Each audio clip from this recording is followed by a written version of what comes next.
whatever one thinks of my views or yours, we're decent people.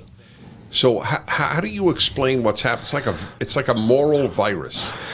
Well, if you really think, if you look at everything through a sort of an argument with a 9-year-old, when you have an argument with a 9-year-old, they state their case, you state your case, you then destroy their case, and at some point they call you fat. And then they end the argument. So it goes ad hominem. Right, that's right. Right? So when you are being called a racist or homophobic or xenophobic or, all the things they call you, all the things they call me, in a weird way, it's a compliment because it means they've lost the argument.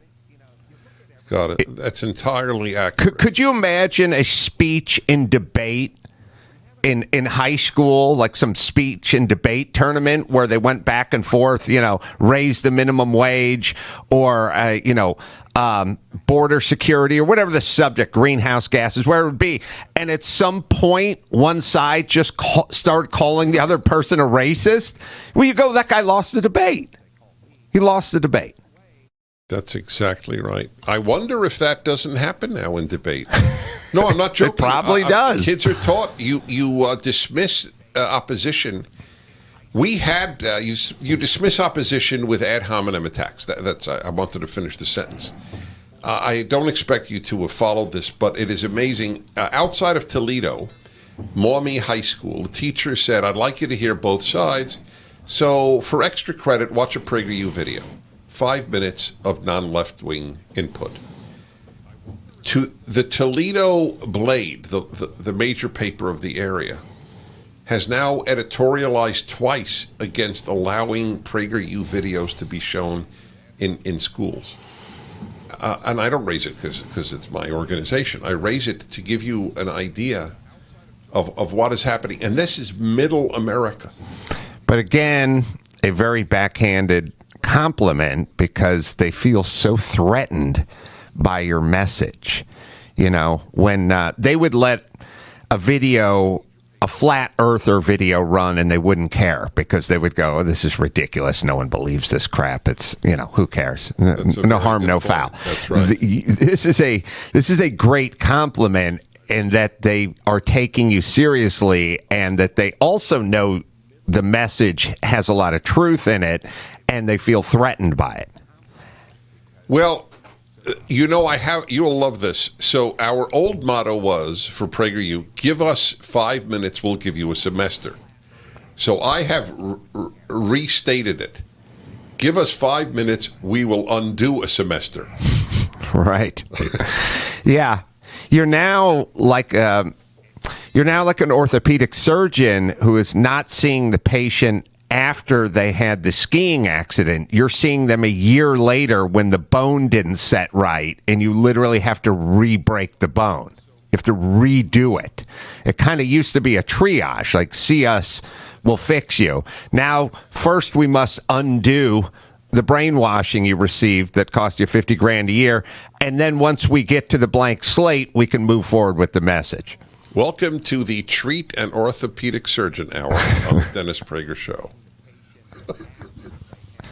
I've never been called an orthopedic surgeon, just as you were never called a treat.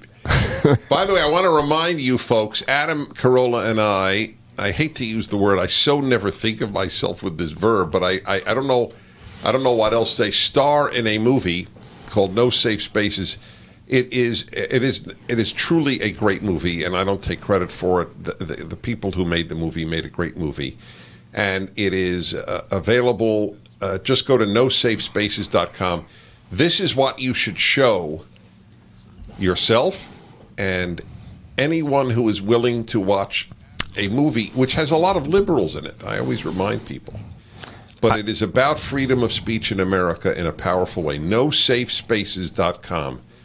By the way, Netflix will not stream it, and Walmart will not carry it. Just want you to know that. But it is. You go to nosafespaces.com, you can get the DVD, and you can stream it. What do you think of that? Why did Netflix say no?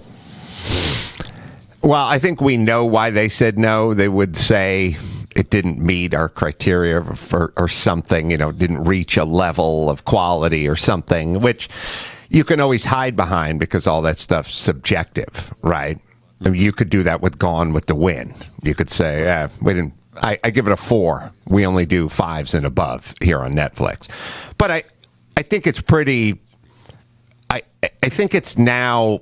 I think 5 years ago when you were talking about this stuff, when I was talking about this stuff, people were looking at us with one eyebrow raised. I think it's understood now that there's an agenda with these entities, and they don't like anything that's perceived as right wing, even if it's not right wing. And it's a McCarthyism, and the insane part about it is these people never stop bitching about McCarthyism, and now they engage in it. This is McCarthyism on steroids. Right. Adam Carolla is with me here. Did you hear me? I know you did, because I'm very honored. I know you listen to my show every day, and I am honored. So I was reading a piece in the New York Times by a doctor who was also a columnist there. We need to scare Americans much more than we have about COVID. What is your take on that? Well, first off, if anyone has watched 10 minutes of CNN in the last 9 months, they're sufficiently scared. It's an interesting thing that we need to scare people more.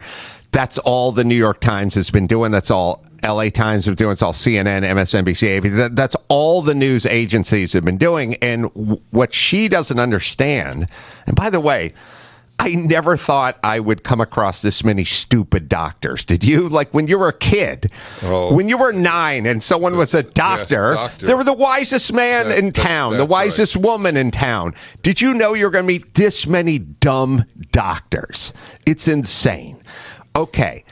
She doesn't realize that the reason people aren't sufficiently scared is because they already did it with the boy that cried COVID. They went too much, too hard, too overblown, closed down beaches, closed down parks, outdoor dining, never giving the ages out of all the people have died. They went too hard that direction, and that's why people are going the other direction. If they go harder that direction, people will go harder the other direction.